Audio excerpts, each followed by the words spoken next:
Welcome to the Complete Story Series. This is where we take your favorite comic books and we break them down into digestible bites before giving you an interesting, dramatic reading of them involving epic music and funny voices. I hope you guys enjoy, but all alterations of the panel, text, and images are to prevent copyright problems, and all art is owned by its respective companies. Now, this is the third volume of Power Rangers, and I will put the first two down below so you can get caught up. But if you're unaware of what this is, Boom has been doing a series of comics which allows us to understand the stories between the episodes. And in our last video, the Black Dragon led an assault on the command center that forced the Rangers to retreat to a pocket dimension. However, in their escape, the Black Dragon managed to capture Billy and use his power coin to strip the other Rangers of their powers. Now, with Tommy being the only one able to morph because his power coin did not use the traditional method when connecting to the Morphin grid, he then used his coin to split his power, giving everyone else a fighting chance and a Green Ranger suit.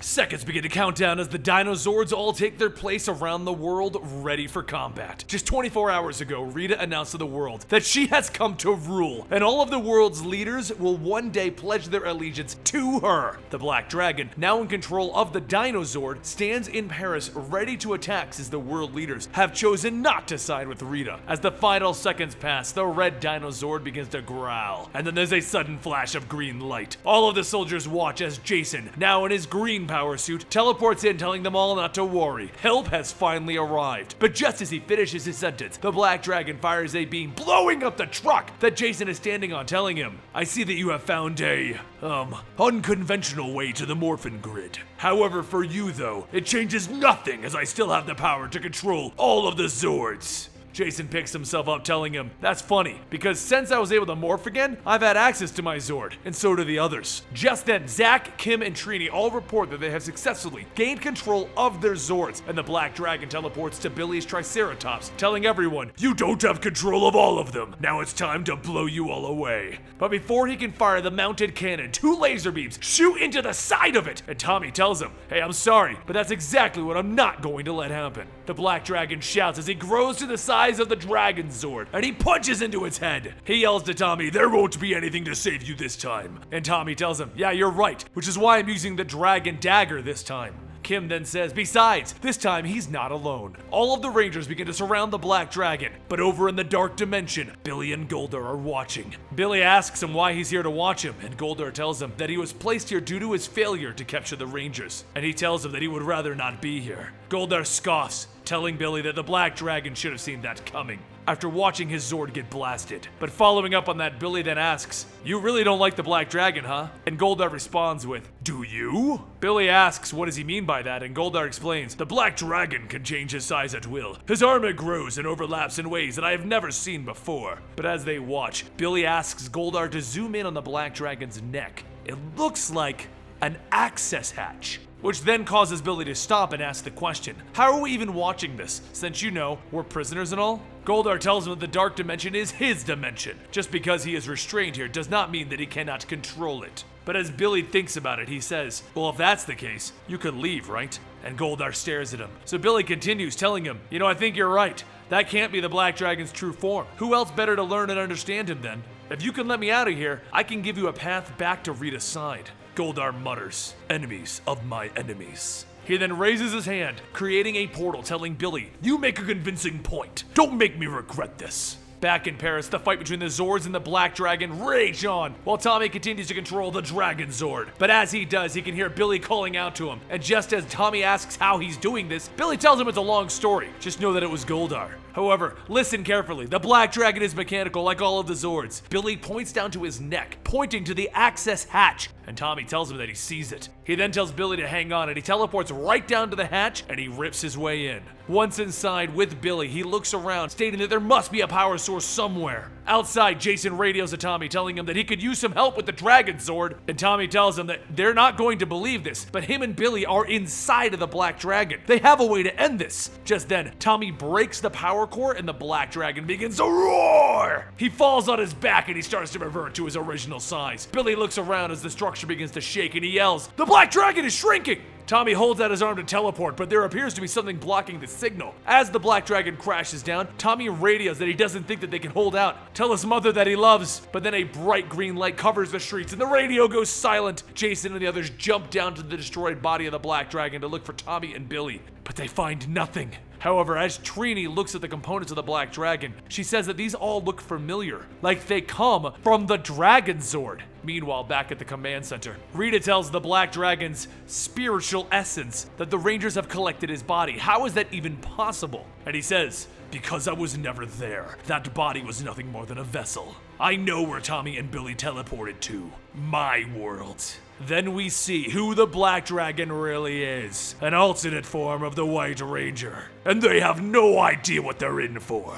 Elsewhere, Billy helps Tommy up and Tommy asks where they are. Billy tells him somewhere bad. And that's when Tommy looks up to see two giant statues, one of Rita and one of the Green Ranger. But while they were being brought to this place, it begins to remind Billy of a time before. A time when the Rangers were all fighting one of Rita's creatures and they needed him. Jason and Trini used their blasters to keep the monsters busy while Billy needed to shoot out a power source. However, when it came time to take the shot, he froze. Kim managed to release an arrow destroying the monster, but the fact remained that Billy hesitated when the Rangers needed him. So from then on, Billy would read self-help books to try and convince himself that he was in fact a hero, not just some nerdy science guy. Soon the time came for him to battle again, but this time he was ready, and he told himself that he can do this. It's all up to him. So without the help from his Zord, he used a putty's body to slingshot an explosive canister into the giant creature's face. Once it was close enough, he then shot his blaster, hitting the canister, causing it to explode and save the day. The only problem was, it was only a training simulator. Zach watched the program run and told Billy that he did an amazing job, but Billy shrugged it off, telling him that it was really nothing. He just needs to go take a shower. Afterwards, Zach asked Alpha how many times Billy had run that simulation, and Alpha tells him that that was his 64th time. So after Billy cleaned up, Zach went to talk to Billy about it, and that's when he noticed all of the self-help books. Zach told him to talk to him. What's going on? Billy says everyone dreamed about being a hero when they were younger, but something deep down inside of them said that there was something special and extraordinary waiting to come out. Everyone believes themselves to be the hero of their own story, except not everyone's cut out for that. So he's just trying to follow these books to help make him believe that he is in fact the hero that everyone sees him as. However, there are times that he's still so afraid. Zach tells him that it's alright. A scared Power Ranger is a smart one. It means that they are people. Thing is, they're not alone. They have each other to lean on when things get hard, and there's no way of just following some formula. Just know that no matter what, these challenges that they face, Billy doesn't have to face them by himself. So the next day, Billy thought long and hard about what Zach told him and decided that he was right. He doesn't need a self-help book to learn how to be a hero. He can do it all on his own with the help of his friends. But that's just a story of how Billy decided to get the courage to help the team out. So we need to go back to the current times, when Tommy and Billy get up and look around. That's when they hear an announcement begin to play. The voices welcome those listening to the historic Angel Grove, the place where Empress Rita Repulsa brought order and structure to the world through the destruction of Zordon and his minions. However, the current time is 8 p.m. and all museums are now closed. The curfew is officially in effect. All of the citizens begin to return to their homes immediately, and by order of Lord Draken, they ought to have a pleasant evening.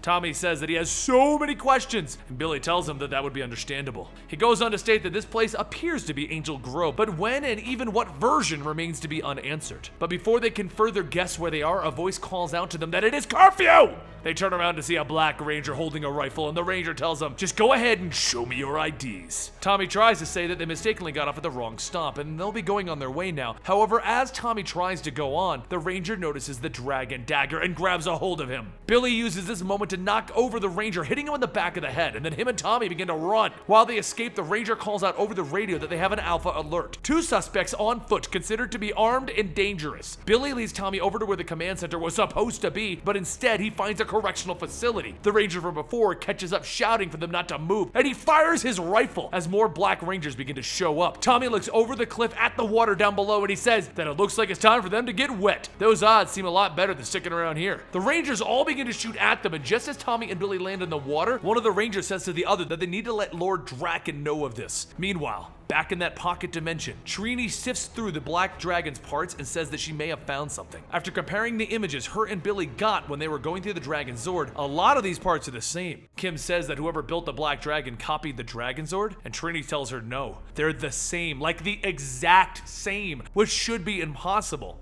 Jason then says that if he's following her, the Black Dragon didn't come from another world, it came from theirs. Kim shouts that that's crazy. Is time travel even possible? And Zach says that it's no weirder than the power coins and giant dinosaurs that they're riding in. So Kim responds with, actually, good point. Jason looks at the Black Dragon's remains and asks if that's the case, who built this then? Back with Tommy and Billy, the two cross the waters and they walk up to what used to be the command center. But before them is the scattered bits of the Zords. Billy looks around, telling Tommy that judging by the remains of the Zords, this was a vicious battle. And then a voice chimes in stating, it was a vicious battle indeed. Tommy asks, did you just? And Billy tells him no, but he heard it too. It came down from that hole. Tommy shouts down to the hole asking if anyone's there, and the voice then responds, now you are Tommy Oliver and Billy Cranston, though not the ones that I know. Tommy jumps down and Billy tells him to wait, but Tommy says that the voice knows them and they're underneath the command center, so it's worth a risk. After landing, Tommy walks down a narrow pathway, asking the voice, how do you know us? And the voice tells him, that is rather complicated, but one thing that I can answer as soon as you get me out of here. Tommy walks up to a sealed door and the voice said, if you want your answers, all you need to do is open this door. So Tommy does just that and the voice shouts, finally, I can see. Tommy looks in to see a floating sword. And the sword says, not quite what you were expecting. You can call me Saba. Billy shouts down in the hole asking what's going on, and then another light shines down. Tommy climbs out of the hole as the Black Rangers all begin to surround them again. And Saba shouts, we mustn't stay here. We have to move before. But then another ship lands and out steps the White Ranger. He tells Tommy and Billy that he is Lord Draken. Tommy shouts, you must be the leader here. Well, you have no idea who you're dealing with. So Draken pulls off his helmet and says, oh, I'm sure that I do. You're nothing more than a lesser version of me. Tommy and Billy look up to see a darker and older looking version of Tommy, and Billy says that they can probably rule out that this is modern day Angel Grove. Tommy can't believe it and he tells Billy that it's not him, and Draken says, no, I'm a much better version. Now lock them up and leave the saber. Saba tells Draken that he's sorry, but I have different plans for this evening. And Saba's eyes begin to light up and there's a rumble in the ground and a giant Zord claws its way out roaring. Draken shouts for everyone to get to the cannons as Saba tells the two to come this way. Billy asks where they're going. All of the Zords are destroyed and the group walks up to the Falcon Zord, and Saba's eyes light up, telling them, looks can be deceiving. Moments later, the Falcon Zord begins to take off and Draken watches as the three escape. Meanwhile, back at the command center, all of Rita's minions welcome back Goldar from his exile as him and Rita make their way to the throne room. Rita announces that even with the Rangers taking down the Black Dragon, their efforts did bore quite an assortment of fruit. They may no longer have their Zords, but they do have their home, and their old sage is gone along with Billy and Tommy. The Rangers are at their weakest, and they will continue to apply pressure. Rita then calls Finster, and he states that he made his most ambitious and inspired creation yet. But unfortunately, there are still things that only he can provide. And he looks at Goldar.